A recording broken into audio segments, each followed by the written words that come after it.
Hello and welcome to this edition of Takeaway Tuesday. I'm Andrea Chamberlain, a trainer and a child forensic interview specialist at the National Children's Advocacy Center in Huntsville, Alabama. Today we're going to be talking about what I consider an unanswerable or unknowable question. And that is, how many times did she take your photograph? How many times did he touch you? But the challenge with how many times is there is the expectation children should be able to give us an accurate answer. Well, what we know is that that's not really what occurs in a forensic interview.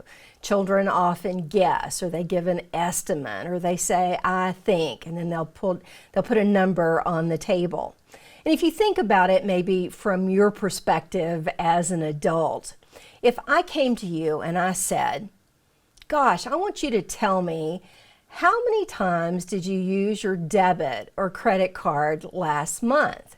Now, we're talking about your money, something that you work really hard for. It's precious. And when it outgoes, that means your bank account gets lower and lower. So you should be able to keep track of how many times you've utilized your card. But what we find when we're in training and we ask that question to the learners, I usually get a response like, oh, Andrea, way too many times. Or, well, I don't know. You know, I go to the grocery store a couple of times a week. I had to fill my car up a couple of times this month. My child needed a new pair of shoes, and we went out of town one weekend. So mentally what you're doing is you're thinking, well, the grocery store, gasoline, my child's shoes, and you're counting. You're trying to think through all the times you might have used your debit or credit card, and then you provide a number. What happens though is you're guessing. Unless you can go back specifically and look at your bank records, you're not going to know. And this is something that's quite precious to you. Again, your money.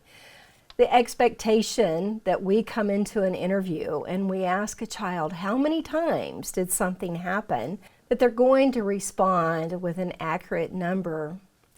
It just doesn't happen. And unfortunately, it sets up the child to fail. So what do? Our team has a need to know. They want us to gather as much information from the child that we can.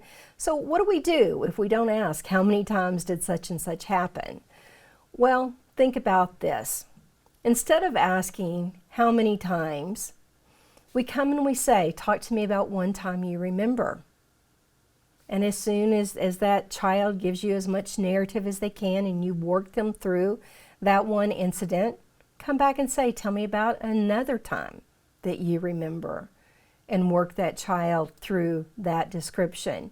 And continue that until the child says, I can't remember other times. That's one way, and that's highly effective for many of our children.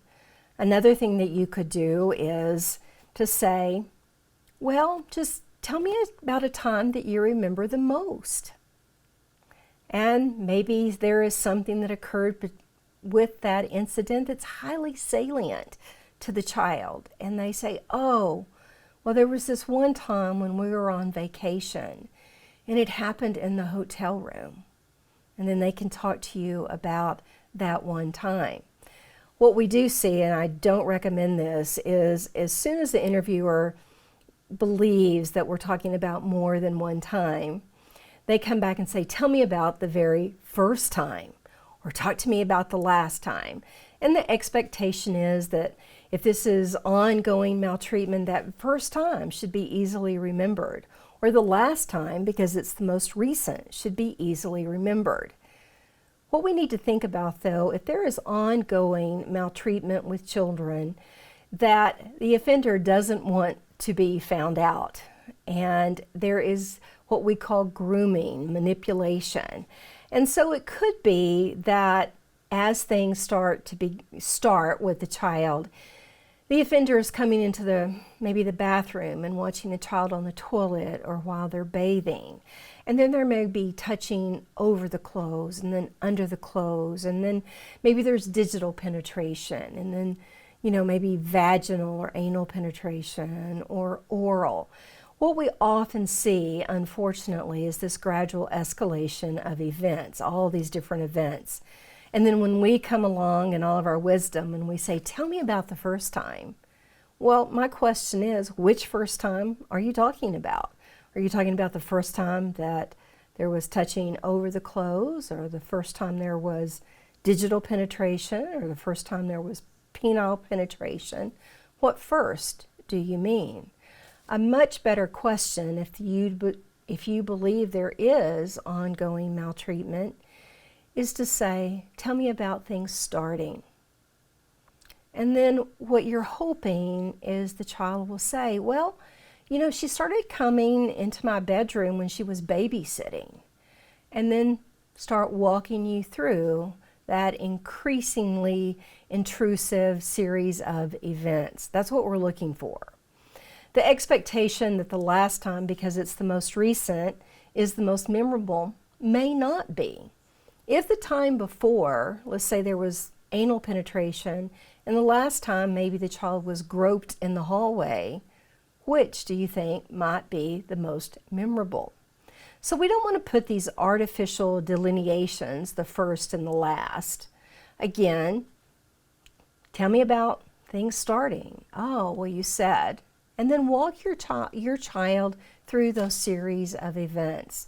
It's going to make it easier for the child. You, as the interviewer, are going to explore the beginnings and the middle and the end of all of these events. You'll get a much better understanding of the totality of the child's experience.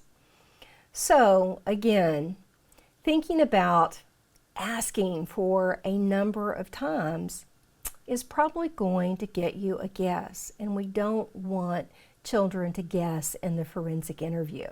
There's other ways to gather the information, and by asking, tell me about a time you remember, talk to me about another time, or talk to me about it starting, you're going to get more information than if you ask for a number, because that will probably be a guess.